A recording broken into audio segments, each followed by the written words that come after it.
Okay, so full disclosure before we begin, this video is half serious, half joking, because a lot of what we're talking about, the material we're pulling from, it's just so... it's weird. That's just it, it's weird.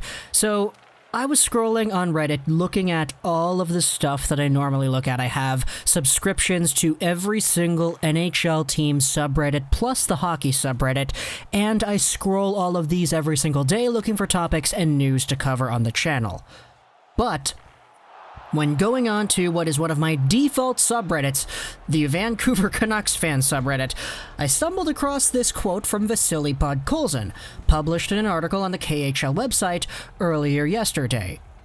This is the headline of the Reddit post, which is a quote that Podkolzin has in the article. "I'm pleased to hear people comparing me to Connor McDavid, even if, of course, I am very far from being even close to his level." And this kind of blew up. I saw people screenshotting this, posting it onto Twitter, because everybody was like, okay, what in the world? Who is comparing Vasili Podkolzin to Connor freaking McDavid? I like how Podkolzin is like, you know what, it's cool, I like hearing that, but I'm nowhere near that guy's level. I love the humility there, Podkolzin, but who's comparing him to McDavid? What?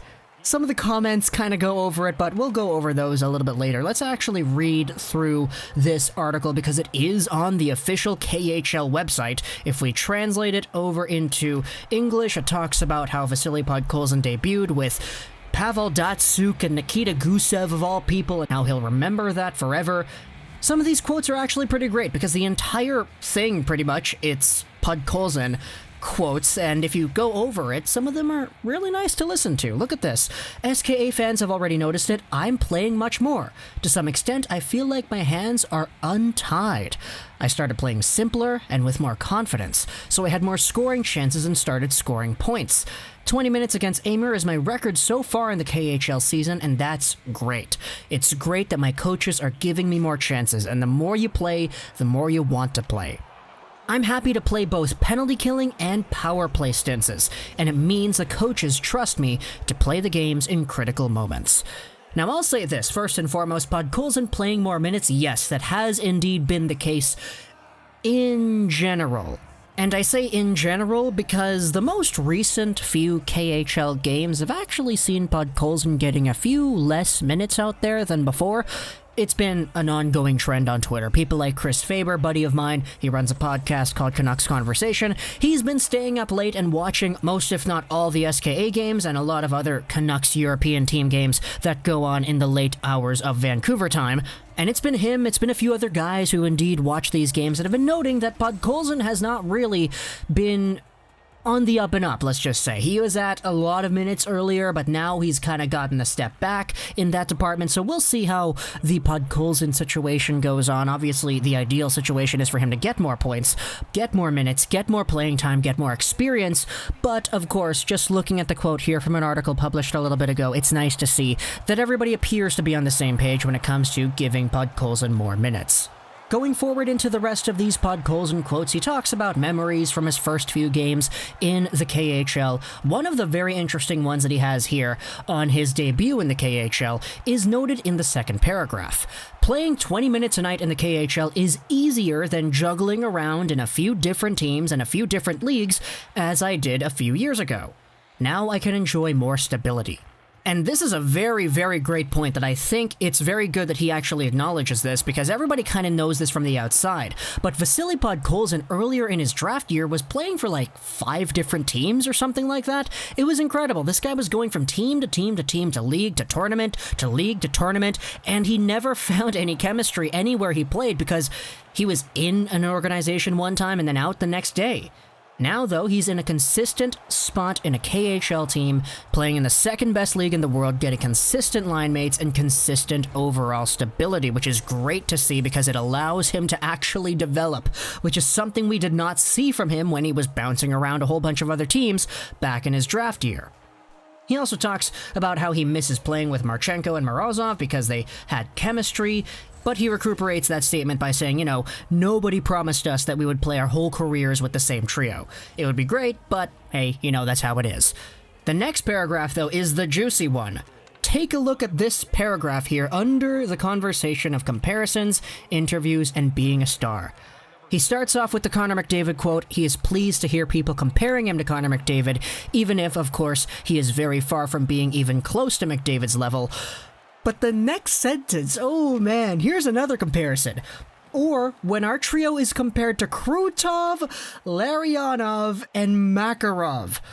And if you're a younger hockey fan, or you're not as much of a history buff hockey fan as some other people are, you may be thinking, okay, who's that? Krutov, Larionov, Makarov? Well, let's go over a little history lesson here, folks. Krutov, Larionov, and Makarov were the left wing, center, and right wing line that played for what was the Green Unit for the Soviet Union hockey team in the 80s. The Green Unit was comprised of those three, plus the two defenders on the back end, Vyacheslav Fetisov and Alexei Kasatonov. These guys were noted as some of the best hockey players in the world, and their unit was noted as one of the best five-man squads to exist in hockey.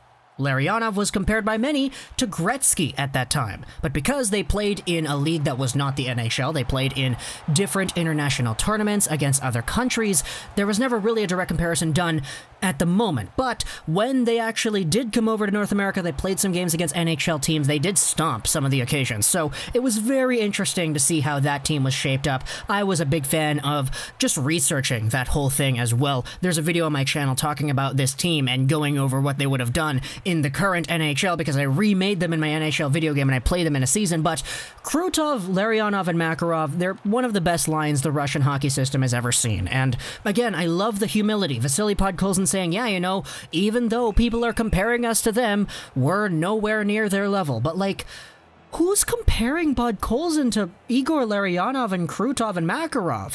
Krutov, I guess I can kind of see it, because the stylistic playstyle there somewhat does comprehend itself to being somewhat similar. Krutov was a big body, you couldn't shove him off the puck. He was a guy who was able to control the play with his physicality and his grit. Podkolzin kind of plays in a similar fashion, but albeit a little bit different too. Obviously, McDavid is the different outlier in this discussion as well.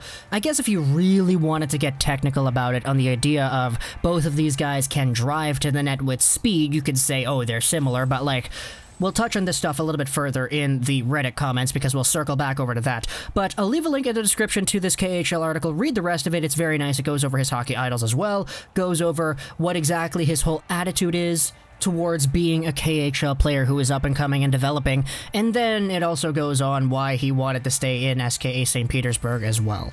But going back over to the Reddit comments, these are very funny, man. Take a look at the first one over here. Pod, I love you, dude, but I think only your mom, dad, and agent are comparing you to Connor McDavid. And I mean, I know it's a joke, but like, man, I don't really know who else is comparing Podkolzin to McDavid. I tried to Google this, tried to find sources that compared it to, but like, we found nothing. Next comment, who's comparing him to McDavid? Next up, though, from Harvey Specter 1970, this is kind of where we were talking about the whole driving to the net kind of style. That's surprising. In my opinion, Podkolzin plays a much different style than McDavid. Podkolzin's known for his great defense and pure power when driving to the net, whereas McDavid is known for being super fast, a great stick handler, and a passer. He personally thinks that Malkin and Horvat are better comparables to Podkolzin, and, you know, I kind of like that. When Podkolzin is at his best, he's taking the puck and he's rushing to the goal like a bulldog. That's kind of what he does. Even when he doesn't have the puck, he's a bulldog, hounding on whoever it is that has the puck, chasing it around, fearlessly blocking shots, and doing his overall best to break up cycles, get the puck over to teammates, and drive it in himself too. That's why coaches loved talking about this guy back at the 2019 NHL Entry Draft, back before that draft even happened. Remember, people had Podkolzin as a top 3 talent, not just because of that overall incredible work ethic, but because of his crazy skilled offensive Hlinka Gretzky tournament as well. Hopefully we see that out of Podkolzin soon down the line. If it does come to fruition, then my goodness, this Vancouver team's going to be stacked. But we got to take things one step at a time, of course. Podkolzin right now is in the SKA St. Petersburg system, suiting up for what is hopefully his last KHL season in this stint. But the hype is real for this guy, so much to the point that apparently there are people comparing him to Connor McDavid. And I don't know where that came from, but hey, if he becomes McDavid, you know, I'm not going to complain. Talk to me in the comments what you think about this whole idea over here. Leave a link in the description to all this stuff, the comments, the actual article itself. But I hope you enjoyed this video. That's Ross and 99. And bye.